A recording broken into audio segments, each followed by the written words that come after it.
Hello friends, welcome back.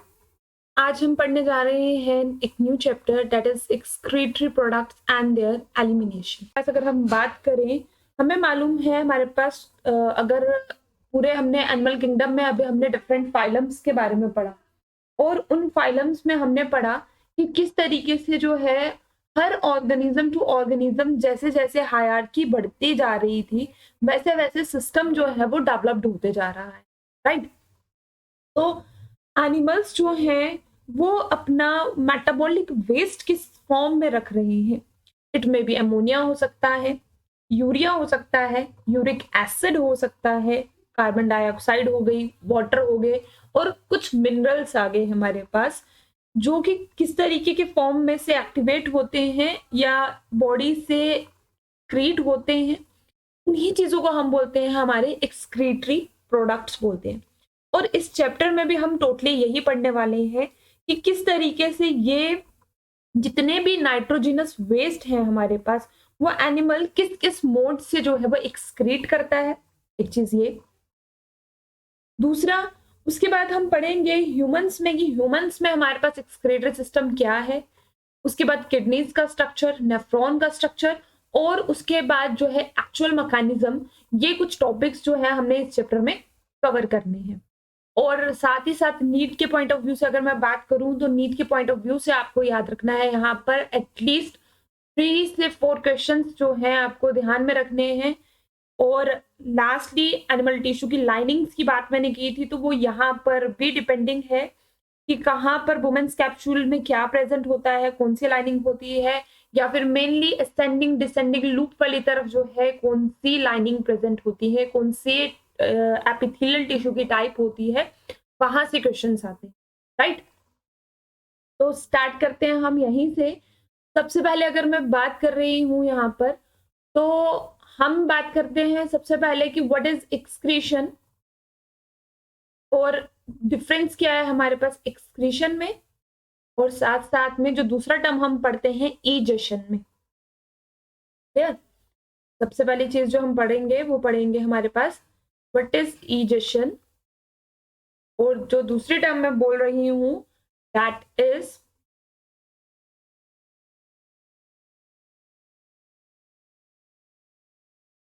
वो हमारे पास क्या आ जाएगी यहाँ पर एक्सक्रीशन। तो सबसे पहली चीज, बहुत सारे बच्चे इसमें कंफ्यूज रहते हैं कि कौन सी इजेशन क्या है और एक्सक्रीशन क्या है, राइट। तो सबसे पहले अगर हम बात करें इजेशन की, इजेशन सबसे पहले आपको याद रखना है that is the removal of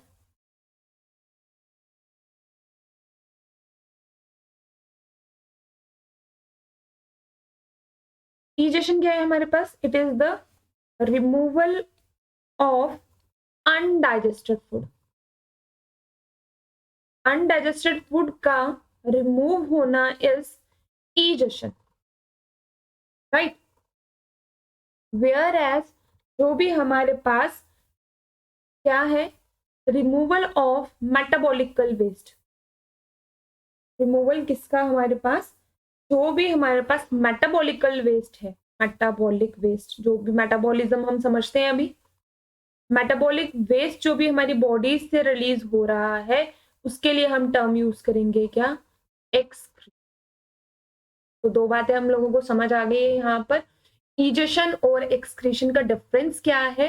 excretion हमने बोला कि जो मेटाबॉलिकल वेस्ट है, जैसे मैंने बोला, it may be the derivative form of any nitrogenous waste. It may be ammonia, it may be urea, uric acid है, ions है। तो ये सारे के सारे मेटाबॉलिकल वेस्ट है। लेकिन अनडाइजेस्टेड फूड का जो है रिमूवल होना दैट इज इजेशन, या फिर आप उसी को दूसरे टर्म में क्या बोलते हो, डेफिकेशन भी बोलते हो, राइट। तो ये दो चीजें हमें समझ आ गई। उसके साथ साथ अगर हम यहीं पर बात करें, हमारे पास कुछ ऑर्गेनिजम्स ऐसे हैं डिपेंडिंग ऑन द अमाउंट की उनमें कौन सा नाइट्रोजनस वेस्ट प्रेजेंट है। तो हमने अभी बोला कि वो प्रोसेस जहां से मेटाबॉलिकल वेस्ट बॉडी से रिमूव हो रहा है उसको हम एक्सक्रीशन बोल रहे हैं। और साथ साथ ही इसकी जो रेगुलेशन है that means the regulation of salute, right, the regulation of salute. और वाटर के जो कंसंट्रेशन के बेसिस पे अगर हम बात करते हैं कि वाटर की मूवमेंट कैसे हो रही है, through osmosis, regulation of solute particles, और साथ साथ में वाटर की मूवमेंट क्या है, बाय ऑस्मोसिस। तो हमने पढ़ा है, इसको क्या बोलते हैं हम, that we called it as osmoregulation, right. तो हम क्या बोलते हैं, ऑस्मो रेगुलेशन बोलते हैं। अब हमारे पास कुछ ऑर्गेनिजम्स जो हैं वो होते हैं ऑस्मो ऑस्मो रेगुलेटर्स होते हैं, जो अपना क्या कर सकते हैं, जो एनिमल्स अपनी इंटरनल जो भी हमारे पास वाटर और सॉल्ट का बैलेंस है उनको रेगुलेट अगर कर देते हैं, अगर रेगुलेशन उनकी हो जाती है तब आप उनको बोलोगे ऑस्मो रेगुलेटर्स, राइट। लेकिन अगर वो अपने अंदर वो बैलेंसिंग नहीं कर पाते, अगर उनको टॉलरेट नहीं कर पाते, तो हम उनको क्या बोलेंगे, मतलब जिनका एक्टिवली कंट्रोल नहीं है अपनी ऑस्मोटिक कंसंट्रेशन पे उनके बॉडी फ्लूइड्स के, तब हम उनको बोलते हैं ऑस्मो कन्फर्मर्स। क्लियर। तो ये हमारे पास दो टर्म्स आ जाती है यहाँ पे, ऑस्मो रेगुलेटर्स और ऑस्मो कन्फर्मर्स।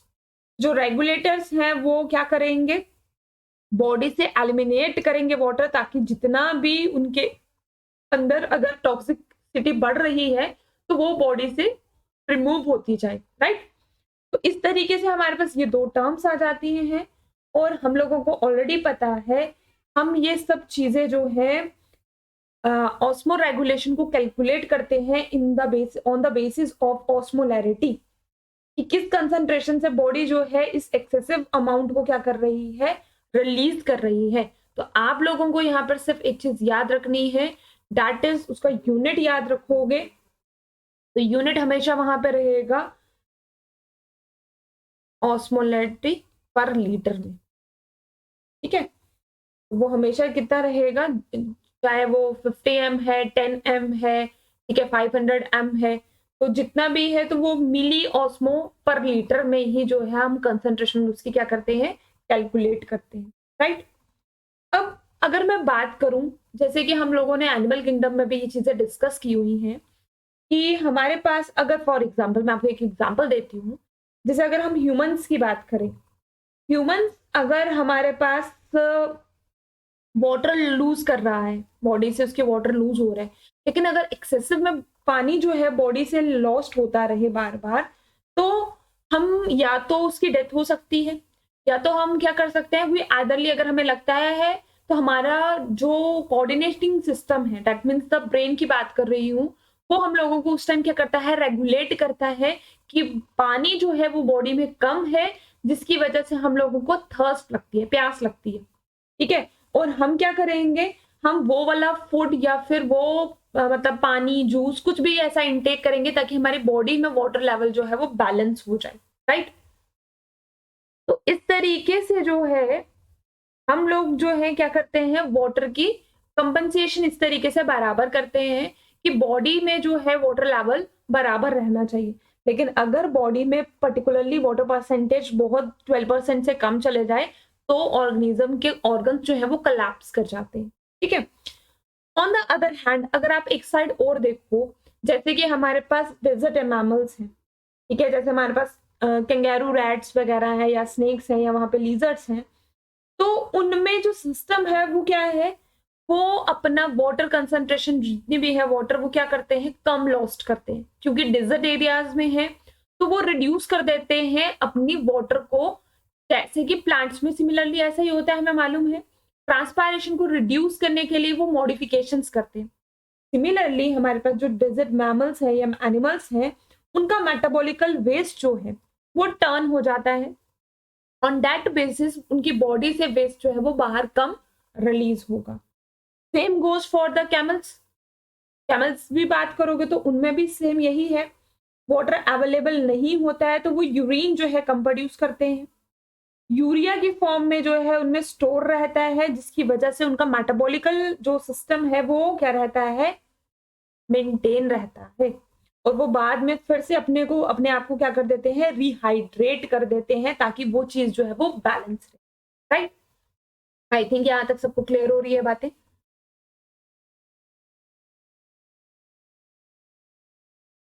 तो अब इसी के आगे अगर आप बात की जाए, हमारे पास जैसे यहाँ पर हम लोगों ने एनिमल किंगडम में भी पढ़ा, हमारे पास फाइलम्स की बात की थी हम लोगों ने, from the Porifera to the Insecta की क्लास यहाँ पे दी हुई है, या हम हायर एनिमल्स की भी अगर हम बात करें, तो इन सब ऑर्गेनिजम्स में हम लोगों ने क्या देखा कि पर्टिकुलरली या तो अभी ऑर्गन्स पर्टिकुलरली बने नहीं है। तो हमने एनिमल किंगडम में ये ऑलरेडी चीजें डिस्कस की थी। अगर हम प्रोटोजोन्स की बात करें, तो प्रोटोजोन्स जो है वो खुद ही क्या है, they are unicellular organisms. Right, unicellular है तो कोई भी पर्टिकुलरली अभी ऑर्गन जो है वो डेवलप्ड नहीं हुआ है, तो हमने बोला था जर्नल बॉडी सरफेस के थ्रू ही जो है वो क्या करते हैं, एक्सक्रीशन करते हैं। तो उनमें प्रेजेंट होता है, हमने बोला था कॉन्ट्रैक्टाइल वैक्यूल, वैक्यूल के टाइप्स में भी हमने ये चीज पढ़ी है। कॉन्ट्रैक्टाइल वैक्यूल जो है वो ऑस्मो रेगुलेशन करता है, और जो भी वेस्ट है वो बॉडी से जो है वो क्या कर देता है, इजेक्ट आउट कर लेता है। राइट, और साथ ही साथ में पॉरीफिरा की बात करोगे तो पॉरीफिरा में भी जर्नल बॉडी सरफेस के थ्रू जो है रिलीज होगा, सिलेंट्रेट्स में भी ऐसे ही होगा। हम लोगों ने राइट फ्रॉम द प्लेटीहेलमिन्थेस में पढ़ा था specialised organs that are the flame cells, या जिनको हमने बोला था क्या, सोलिनोसाइट सेल्स। तो ये एक पर्टिकुलरली सिस्टम यहाँ से बनना स्टार्ट होता है। जो हमने टेप वॉर्म की बात की थी, हम लोगों ने लिवर फ्लूक की बात की थी, तो इन ऑर्गेनिज्म में हमने बोला था right from the Platyhelminthes flame cells जो है इनका इंपॉर्टेंट और सबसे यूनिक कैरेक्टरिस्टिक हमें देखने को मिला। राइट, उसी तरीके से अगर हम एस्के हेलमिन्थेस की बात करें, दैट इज द निमाटोडा, उनमें हमारे पास एक्सक्रीटरी ऑर्गन, एक एच शेप्ड ऑर्गन होता है, या फिर जिनको हम क्या बोलते हैं, रेटिनेस सेल्स बोलते हैं। हम ये देख रहे हैं थ्रू दिस टेबल कि किस तरीके से जो है डेवलपमेंट होती जा रही है, और अल्टीमेटली हमें वर्टिब्रेट्स में किडनीज मिलने वाली है। एनालिड्स में देखोगे तो वहां पे नेफ्रिडियल सिस्टम और ज्यादा डेवलप्ड हो गया, और ऑर्थोपोड में हमें और ज्यादा वेरिएशंस देखने को मिली। जैसे कि हम लोगों ने कॉकरोच की मैंने बात की थी, उनमें मालफेजियन टिब्यूल्स प्रेजेंट होते हैं। राइट, नेफ्रोसाइट सेल्स प्रेजेंट होते हैं, या फिर यूरिकोस ग्लैंड होते हैं जो यूरिक एसिड प्रोड्यूस करते हैं। उसके बाद क्रस्टेशियंस की अगर बात करोगे तो हमने बात की थी वहां पर ग्रीन ग्लैंड्स प्रेजेंट होते हैं। स्पाइडर्स वगैरह की बात करोगे तो उनमें कॉक्सियल ग्लैंड्स प्रेजेंट होते हैं। राइट फ्रॉम दिस आगे आगे हम डेवलप्ड करते जाएंगे, तो हमने काइनोडोमेटा में भी ट्यूब फीड्स के बारे में पढ़ा हुआ था। राइट, और ऐसे ही करते करते जब हम कॉर्डरेट्स तक पहुंचे, तो हमने कॉर्डरेट में बोला, तब जाके हमारे पास राइट फ्रॉम प्रोटोनेफ्रीडिया, मेटानेफ्रीडिया, तब जाकर हमारे पास एग्जैक्टली जो है हमारे पास एक एक्सक्रीटरी सिस्टम वेल डेवलप्ड बन गया, जिसको हम बोलते हैं क्या, किडनी। दैट मीन्स एक पर्टिकुलरली किडनी हमारे पास वहां पर फ्रेम हो गई, और उस किडनी के अंदर की फंक्शनिंग जो है फिर हम वो मैमल्स के केस में, दैट मीन्स हमारे सिलेबस में जो इंक्लूड है वो है ह्यूमंस के बारे में, तो वहां पर हम लोग ये चीज अभी पढ़ेंगे। राइट, तो यहां तक जो है, अब सबसे पहली चीज अब यहाँ पर हमारे नेक्स्ट टेबल में देखो फंक्शनिंग दी है कि whether the organism is ammonotelic, uricotelic या यूरियोटैलिक है। तो इस बेसिस पर हम इसको एक्सप्लेन करने वाले हैं अभी। हम अगर टाइप्स की बात करें एक्सक्रीशन की, तो हमारे पास एनिमल्स को हम क्या कर सकते हैं, क्लासिफाइड कर सकते हैं। ठीक है, वी हैव टू, हम क्या कर सकते हैं, एनिमल्स को क्लासिफाइड कर सकते हैं into the different categories on the basis of their main excretory product क्या है। राइट, मेन एक्सक्रीटरी प्रोडक्ट क्या है, ऑन दैट बेसिस हम ऑर्गेनिज्म को डिवाइड कर सकते हैं इनटू द मोनोटैलिक, ठीक है, यूरियोटैलिक एंड यूरिकोटैलिक। ये तीन टाइप्स हमारे पास आ जाती हैं, ammonotelic, ureotelic and uricotelic. Right, नाम से देखो पता चल रहा है यहाँ पर, अगर यहाँ पर लिखा हुआ है अमोनोटैलिक, अमोनोटैलिक आगे जो प्रोड्यूस करते हैं क्या, अमोनिया। और ऐसे ऑर्गेनिजम्स के लिए टर्म यूज करोगे आप अमोनोटैलिक, और प्रोसेस के लिए यूज करोगे अमोनोटैलिज्म, राइट।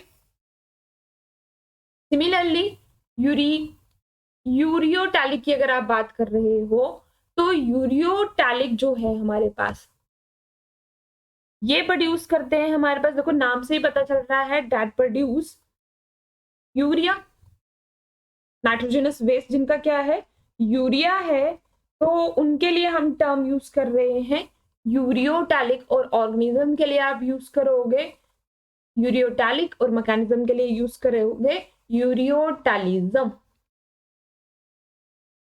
ठीक है बात।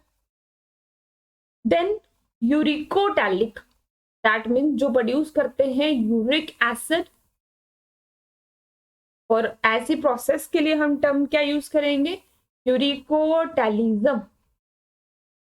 तो यहां से क्वेश्चन बनने का चांस है, वो क्या, हमें पूछा जाता है कि कौन से ऑर्गेनिज्म में जो है, कौन सा ऑर्गेनिज्म इसमें से जो है अमोनोटैलिक है, यूरियोटैलिक है, या फिर यूरिकोटैलिक है। ऑन दैट बेसिस जो है हम एनिमल्स को क्लासिफाइड करते हैं into the different categories, right.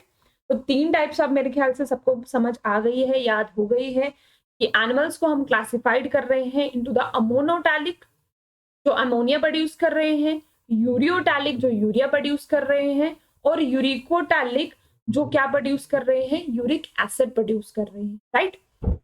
अब इसी में अगर हम नेक्स्ट बात करें कुछ डिफरेंस की, तो अभी मैंने बोला देखो, अब हम डिफरेंस इन चीजों को एक बार डिफरेंस में क्लियर कर देंगे ताकि हमें अच्छे से ये चीज क्या हो जाए, याद हो जाए। सबसे पहली चीज देखो, यहाँ पर हमने फर्स्ट पॉइंट ही ये हमने बोला था कि नाइट्रोजिनस वेस्ट के डेरिवेटिव्स हैं। अमोनोटैलिज्म मतलब जो एमोनिया प्रोड्यूस कर रहे हैं, राइट, अभी बताया मैंने। यूरियोटैलिज्म मतलब जो यूरिया प्रोड्यूस कर रहे हैं। यूरिकोटैलिज्म मतलब जो यूरिक एसिड कर रहे हैं। तो पहला मेन डिफरेंस आई थिंक सबको समझ आ गई हुई है, ठीक। दूसरा जो चीज बोली गई है वो ये बोली गई है कि जब मैकेनिज्म जो फ्रेम होता है जिसके बेसिस पे इनका ब्रेकडाउन होता है वो कहाँ कहाँ होता है। तो फिलहाल के लिए हम सिर्फ याद रखेंगे, जैसे अमोनिया जो है हमारे पास, लीवर जो है वो मल्टी फंक्शनलिंग काम करता है। लीवर जो है वो हमारे पास जितना भी मेटाबॉलिकल वेस्ट होता है, या फिर हमारे पास जितना भी हमारी बॉडी में प्रोटीन्स की ब्रेकडाउन होता है, तो प्रोटीन्स का ब्रेकडाउन होता है into the different nitrogenous compounds. क्योंकि हमारे प्रोटीन की अगर बात की जाए तो प्रोटीन किसके बने हुए हैं, हमारे protein are framed from amino acids. अब ये जो अमाइनो एसिड्स हैं, तो हम लोगों को मालूम है अमाइनो एसिड्स में हमारे पास सी और एन टर्मिनल प्रेजेंट होता है, राइट। तो हमारे पास यहाँ पर सी टर्मिनल और एन टर्मिनल होता है। तो दैट मीन्स मेन बात जो अगर हम कर रहे हैं, दैट मीन्स यहाँ पे नाइट्रोजन प्रेजेंट है, और डिपेंडिंग ऑन कि कौन सा अमाइनो एसिड है उस बेसिस पे हमारा आर ग्रुप चेंज होता जाएगा। तो that means number of nitrogen जो है वो भी क्या होते जाएंगे, उसमें बढ़ते जाएंगे। क्लियर बात। तो यहाँ पे हमें नाइट्रोजन दिख रहा है, लेकिन इसका ब्रेकडाउन कहाँ हो रहा है हम उसकी बात कर रहे हैं। जैसे कि अभी मैंने बोला अमोनोटैलिक ऑर्गेनिज्म जो है जिनमें अमोनोटैलिज्म हो रहा है, तो उनमें ये कहाँ पर होता है, लीवर में होता है। जबकि क्या होगा, हमारे अमाइनो एसिड्स का ब्रेकडाउन होगा, D amination of amino acid जब लीवर में होगी तब अमोनिया प्रोड्यूस होगा। नेक्स्ट अभी हम आगे पढ़ेंगे, हमारे पास एक साइकिल है ऑर्निथीन साइकिल, और उस ऑर्निथीन साइकिल को, या फिर आप उसको बोल सकते हो साइकिल का नाम यूरिया सिंथेसिस साइकिल, जो कि यूटिलाइज होता है किसके लिए, for the formation of urea. और उसी तरीके से लीवर में हमारे एक और साइकिल होता है जहां पर क्या बनते हैं, फ्रेम बनते हैं, यूरिक एसिड बनता है। तो डिपेंडिंग ऑन हम ये पढ़ेंगे कि किस ऑर्गेनिज्म में कौन सी चीज जो है वो बनती है, राइट। अब बात कर रहे हैं हम एटीपीज की, कि सबसे ज्यादा एटीपी का खर्च कहाँ होता है और सबसे कम एटीपी का खर्च कहाँ होता है। तो उस चीज को समझने के लिए सबसे पहली बात हमें ये पता होनी चाहिए कि जो अमोनिया है, यूरिया है या यूरिक एसिड है, वो तीनों कंपाउंड्स की सॉल्युबिलिटी कैसी है वाटर में सॉल्युबिलिटी किस तरीके से है। अगर हमें सॉल्युबिलिटी समझ आ जाएगी कि उसकी सॉल्युबिलिटी कैसी है, तो हम लोगों को पता चल जाएगा कि इसको हम इजिली बॉडी से रिमूव कर सकते हैं, या इसके लिए हमें क्या चाहिए, एक्सेसिव अमाउंट ऑफ एनर्जी चाहिए इसको एक्सपेंड आउट करने के लिए, ताकि बॉडी से हम इसको क्या कर सके, रिमूव कर सके। तो पहले मैं इस पॉइंट पे आ रही हूँ। अमोनोटैलिज्म की अगर मैं बात करूं, तो हमारे पास जो ऑर्गेनिज्म है जो कैसे हैं, अमोनोटैलिक ऑर्गेनिज्म है, उनमें अमोनिया जो है वो हाईली सॉल्युबल है वाटर में। मतलब जनरली बॉडी सरफेस से अगर वो रिलीज करेंगे, इसका मतलब यहां से एक चीज इंडिकेट हो रही है हम लोगों को, अमोनोटैलिक ऑर्गेनिज्म कौन से होंगे, जो मोस्टली एक्वेटिक होंगे, क्योंकि वही पानी में हमेशा रहेंगे, जिसकी वजह से वाटर जो है उनको क्या चाहिए, ज्यादा चाहिए।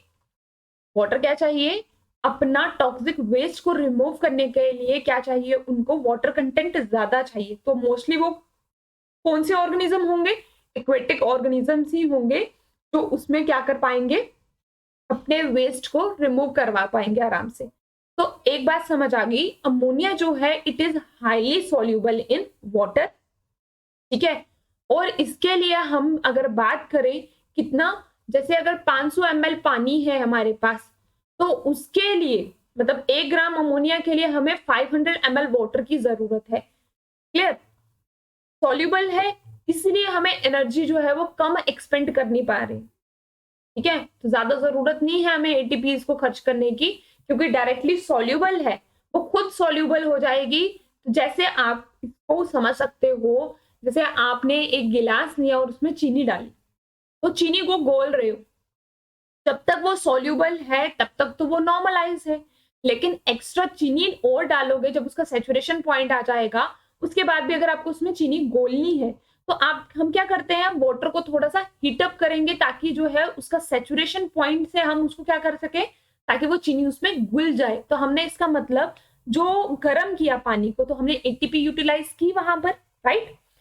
सिमिलरली यहाँ पर भी मैं यही बात कर रही हूँ, अगर वो हाईली सॉल्युबल है, तो इसका मतलब हमें एनर्जी जो है वो वहां पर बहुत निग्लिजिबल, मतलब बहुत कम, एज कंपैरेटिवली बाकियों से बहुत कम खर्च करनी पड़ेगी, राइट।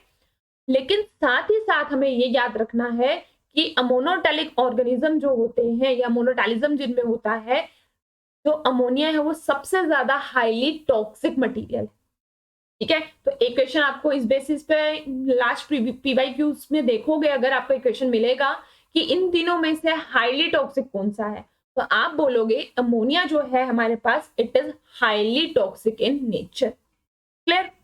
तो हम लोगों ने अब इसका कंपैरिजन की बात करें, तो हमने अभी बोला कि जो अमोनोटैलिक ऑर्गेनिज्म है, या फिर जिनमें अमोनोटैलिज्म है, वो हाईली सॉल्युबल है, राइट। उसके बाद इसके कंपैरेटिवली में देखोगे ये इससे थोड़ा कम है, और ये वाला जो है it is insoluble in water. तो दैट मींस यहां से हम ये कंसीडर कर सकते हैं सबसे ज्यादा एनर्जी कहाँ लगेगी, जो क्या है, इनसॉल्युबल है, तो उसको सॉल्युबल फॉर्म में एक्सक्रीट करवाने के लिए सबसे ज्यादा एनर्जी। और इन दोनों के कंपैरिजन में अगर देख रहे हो, इससे कम एनर्जी इसमें लगेगी और सबसे कम इसमें लगेगी, राइट। और उसी बेसिस पे अगर ये सबसे ज्यादा टॉक्सिक है, तो ये नॉन टॉक्सिक हुआ, और ये इन दोनों के कंपैरेटिवली क्या हुआ, less toxic. Highly toxic, comparatively less toxic, और ये इसके कंपैरेटिवली में नॉन टॉक्सिक हो गया। क्लियर। अब नेक्स्ट अगर बात करो यहां पर, तो एक्सक्रीटरी का रेट बताया है, इसमें ज्यादा सॉल्युबल है तो जल्दी हो जाएगा, इसमें जो है बहुत स्लो होगा क्योंकि इनसॉल्युबल है, और मॉडरेटली इन दोनों के बीच का जो रेट होगा वो किसमें होगा, यूरियोटैलिज्म में, राइट। सिमिलरली वैसे ही हमारे पास 1 ग्राम अमोनिया, 1 ग्राम यूरिया, या 1 ग्राम यूरिक एसिड को रिलीज करने के लिए कितना पानी चाहिए। यहां पर मैंने अभी बोला था, यहां पर क्योंकि ये हाईली टॉक्सिक है, इसलिए वाटर सबसे ज्यादा यहां पर चाहिए। जैसे यहां लिखा है 1 ग्राम अमोनिया के लिए 500 ml वाटर चाहिए। सिमिलरली यहां पर 1 ग्राम यूरिया के लिए 50 ml, तो आप कंपैरिजन देख सकते हो। और यहां पर 1 ग्राम यूरिक एसिड के लिए 10 ml चाहिए, राइट। तो यहाँ से ये चीजें क्लियर हो गई कि कितना वाटर कंटेंट हमें चाहिए, एक चीज। अब देखो यहाँ पर एक और चीज, बर्ड्स की अगर मैं बात करूं तो आप लोगों ने बर्ड्स में देखा होगा, एग्जाम्पल में सासा बता रही हूँ, बर्ड्स में आपने देखा होगा, बर्ड्स जो हैं यहाँ से हम याद कर लेंगे कि वो कैसे हैं, यूरिकोटैलिक। उनमें क्योंकि एक तो उन लोगों को कहाँ है, मोस्टली जो है एरियल में होंगे, ठीक है, हवा में होंगे, तो वो पानी कहाँ ढूंढते रहेंगे, राइट। तो जो अगर उनको वाटर का रेट कम करना है, अपनी ऑस्मो रेगुलेशन बना के रखनी है, तो जो उनका बॉडी का वेस्ट होता है वो रिलीज होता है in the form of thick paste, देखा हुआ है सबने, ठीक है, या फिर सेमी सॉलिड पैलेट्स के फॉर्म में, ठीक है, उस फॉर्म में जो है वो अपना एक्सक्रीटरी जो है वो क्या करते हैं, एक्सक्रीट आउट करते हैं। यहाँ पे देखो ये डाइल्यूट यूरिन करेंगे, मतलब इसमें वाटर कंटेंट क्या है, ज्यादा, सॉल्यूट कम है। लेकिन इसमें देखोगे तो इसमें सॉल्यूट एज कंपैरेटिवली क्या होगा, ज्यादा एज कंपेयर टू उसका सॉल्वेंट, मतलब वाटर के कंपैरेटिव, तभी तो ये क्या हुआ, कंसंट्रेटेड यूरिन हुआ। क्लियर बात यहां तक। तो अब नेक्स्ट अगर हम बात करें यहाँ पर एग्जाम्पल्स की, तो एग्जाम्पल्स में हमें याद रखना है, हम कंपैरिजन करके बोल सकते हैं चीजों को कि किस तरीके से जो है हमारे पास जो भी ऑर्गेनिज्म है, जो भी ऑर्गेनिज्म है हमारे पास, वो कौन कौन से ऑर्गेनिजम्स ऐसे हैं जो क्या कर रहे हैं, हमारे पास एक्सक्रीशन किस किस टाइप की कर रहे हैं। देखो जैसे अभी मैंने आप लोगों को बोला, अमोनोटैलिक में हमारे पास आ जाएंगे एक्वेटिक में, इनवर्टिब्रेट्स जितने भी एक्वेटिक हैं, स्पॉन्जेस दैट मींस द पॉरीफेरंस की बात कर रहे हो, बोनी फिश की बात करो, जेलीफिश की बात करो, जेलीफिश बिलोंग्स टू,